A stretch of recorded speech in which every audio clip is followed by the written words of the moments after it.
The cider house also produces its own fine spirits. Marie Bourut bought the Manoir du Val Cider house in Normandy. She works using traditional methods.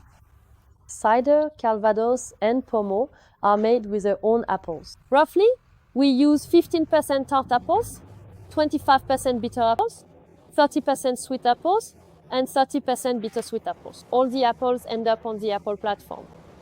The purpose of the apple platform is to transport the apples using water to the conveyor belt.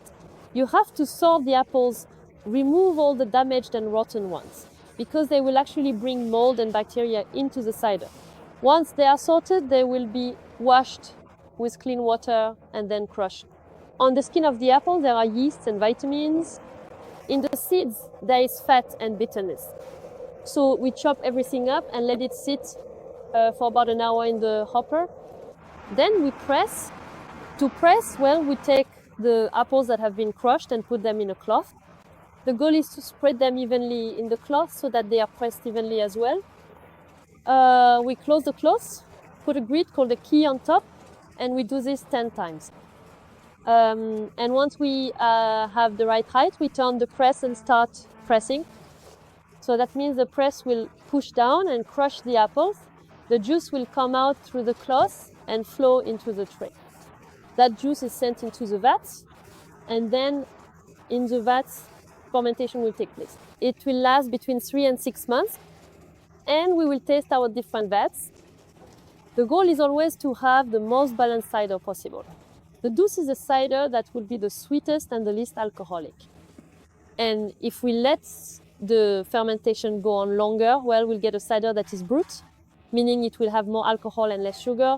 Cider serves as the base for Pommeau and Calvados. Calvados, well, is a cider brandy. So that means we let the cider fermentation go all the way to the end. Once that's done, we ask a licensed distiller to come by. The first vapors are alcohol vapors, which are collected and condensed. We're going to put it, well, into barrels. We let it age well. It depends between 4 and 8 years. And when we want to bottle it, we'll filter it. We dilute it so that it's at 40% alcohol. Pommeau is a blend of apple juice and Calvados. That means we take the juice that comes out of the press and mix it with Calvados. The goal is for the mixture to reach 17% alcohol. Once this mixture is made, we fill the barrels and let the Pommeau age for 2 years in oak casks. And once those 2 years have passed, well, we filter it and bottle it. This aperitif benefits from the Pommeau, the Normandy AOC designation. It must be made with at least 70% bitter or bittersweet apples.